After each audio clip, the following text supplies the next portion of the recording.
Muscular Warriors.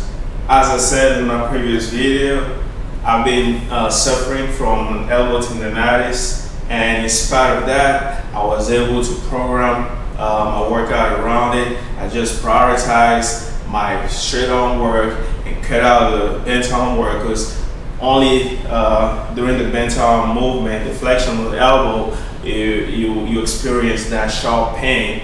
As long as I kept my elbow extended, which will not extend, by the way, back then, now you can see that I can extend. Sometimes when it's a little tight and inflamed, even in some of my ring work, you can see that I have a hard time, it's completely extended. But today is one of those days, it feels, fine. And that's after my workout that I already did earlier. Probably tomorrow when I wake up, depending on how good I massage it tonight, we'll see how tight it's gonna feel. But still, it has felt better and better. I try to keep my elbow as extended as possible so that I can get my straight arm work to the best of my ability, which means front lever and planche work.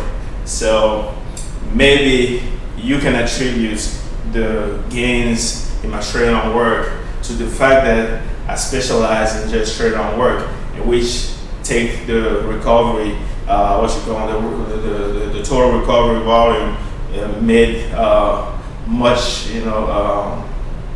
acceptable by cutting out the bent arm work. It made it in a way that I only have to recover from the straight arm work, and once I have less work, or the body has less thing to focus on, then I'm able to progress faster. Who knows, it may have been one of the reasons why I'm able to see that much results in my straight arm work, which is good, because I used it as a blessing in disguise.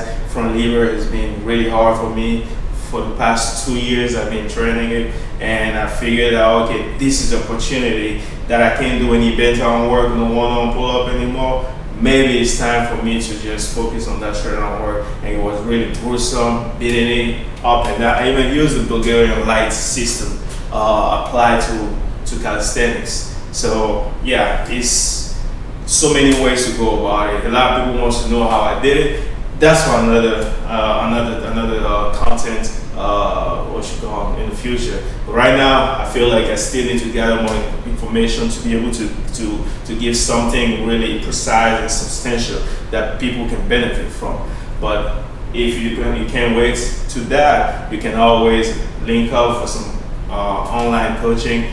Always available, and find my way to give the best quality of service that I can provide. And I take these things seriously. So that's that. There's always a way to go around and reach greatness, even through injury.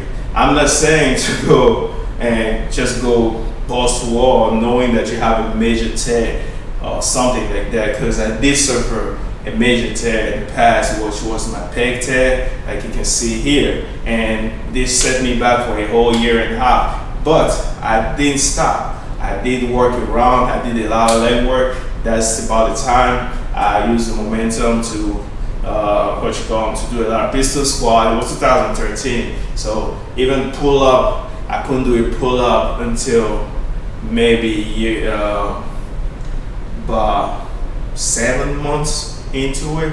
I was able to do the pull because I would feel the stretch in my shoulder. I mean, the junction of my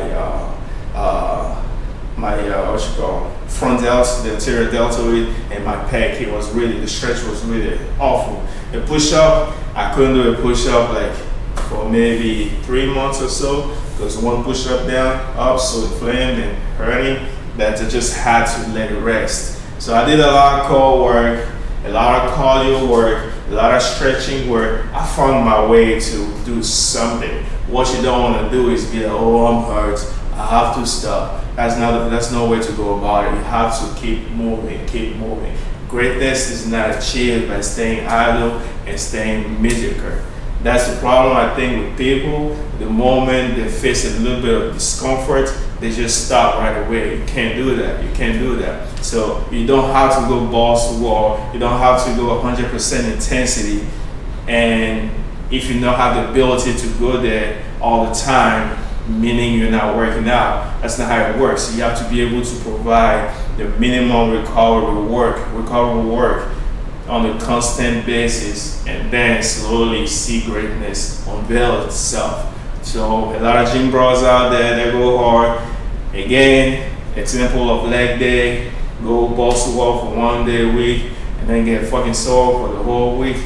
Come on now. I hope at this day and age, at this stage, nobody ever does that again, like going and annihilate your body or your leg for like 1 day and then, pick up like and be sore for like 6 days out of the 7 and come back to, just get relief 1 day before the workout. Yeah, going hard like that all the time, you may make gains, but the fact that your frequency is not optimal, you may not make as much gains as you could make. And a lot of time people who go like that, they're the one that in need of more frequency because they yet have to develop that leg mass or that leg strength that they need to be to get even with the standard. Anyway, so that's that. So the pec, I took 18 months, a year and a half to recover, and I came back and set a new PR or dip, weighted dip, and after that, zip. I lost my passion for weighted dip. I don't like weighted dip anymore. That's why for the past 2 years I came back and focused only on skill work. I'm doing things upside down, but better late than never. Much harder now that I'm heavier with all muscle than when I was much lighter and growing in, which can be another topic for a different video. So that's about the two major. I think I had another strain as well on my hip, my adductors, and it took about almost a year, like 8 months. Like this annoying strain in my adductors when I used to squat, and I experienced that after I did 126 days of squat every day. As at the end of it, that's when it happened. And like I took about two weeks of deload and then ease up into it, and all of a sudden when I squat, I feel that strain in the groin area, which I couldn't figure out what was wrong. I saw my friends, physical therapists, I did all the research I needed to do, couldn't find anything. I just had to bear with it and find other ways to work my leg. Anytime I worked the pistol squats, it was still doable, so I just found a way to do it by doing pistol squat, doing some modified version of hack squat. Whenever I didn't have to external rotate my hip, I was able to squat properly. But anytime I had to squat and then external rotate and take out the slack, I used to feel that thing. And then after 8 months, it switched to the other side. So I'm like, what the heck is going on? And then I'm like, I'm not gonna wait the whole year for the thing the issue to switch on the other side. Or maybe it was still the same side. I'm just maybe confused. Like, it just traumatized me. But the good news is I didn't even think about it anymore. I went on in my life and keep working on upper body and all this stuff. And one day it just went away. I never experienced a groin pain anymore. That's why I'm skeptical about the squat every day as well. So like I said, all this little strain here and there has served me as a lesson to know what to be mindful of when I'm doing them again. Will I be doing squat every day again? Possibly at some point once I get out of the way the skill work that I've been chasing. Once I settle those and I've earned them, then I may be a little bit more distracted by all this thing. But until then, I don't think I'll be squatting every day. I've proven myself already that I have the strength and the mind to do it for 126 days. Like non-stop, literally Christmas Day, Storm Day, I found a way to squat every day. Even on the Storm Day, I had a bag of salt. I did my squat every day, whether it's overhead. I even had like a strain. I pulled my groin, not the groin, the QR, the quadratus lumbarum. So I think it was during a deadlift during the squat every day season. I did something, maybe some stiff leg deadlift or whatever like that, and then just fatigue again. I pulled it, and when I pulled it, I couldn't squat anymore. But I figured that as soon as I managed to keep everything tight and I stopped right before the parallel, I'll be able to isolate the weak spot I was pulled and be able to squat again. Once I figured that out, bang, I just worked to the volume that I could handle, and I did squat through that through that strain, that pulled muscle, and I was able to make my way up and then set my PL on the squats, which was 105 back then. 405 back then, and later on, after 60 days, I had a PR of 415, and after that, I think I stalled and was just grinding through it. So I was working out through overuse and over fatigue. After 126, I figured that there was no point anymore doing it because I wanted to do some other stuff. It got boring. I did 4 months, and Mike Rashid was doing it. He stopped at 60 something days. So the one who inspired me to start it, I kind of almost doubled his amount of days. So I was like, you know what? It's time for me to stop. So I think injuries wise, that's about what I've been through. Yeah, I can make a video later on about how I recovered from my pec tear, and how I went about it to be able to be productive during the time.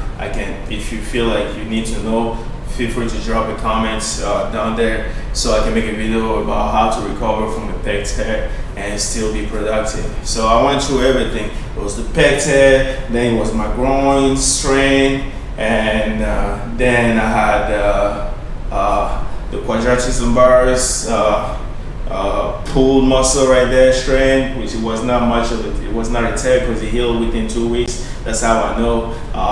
The groin one, I still don't know what it was. And then I have the elbow thing, which is much newer.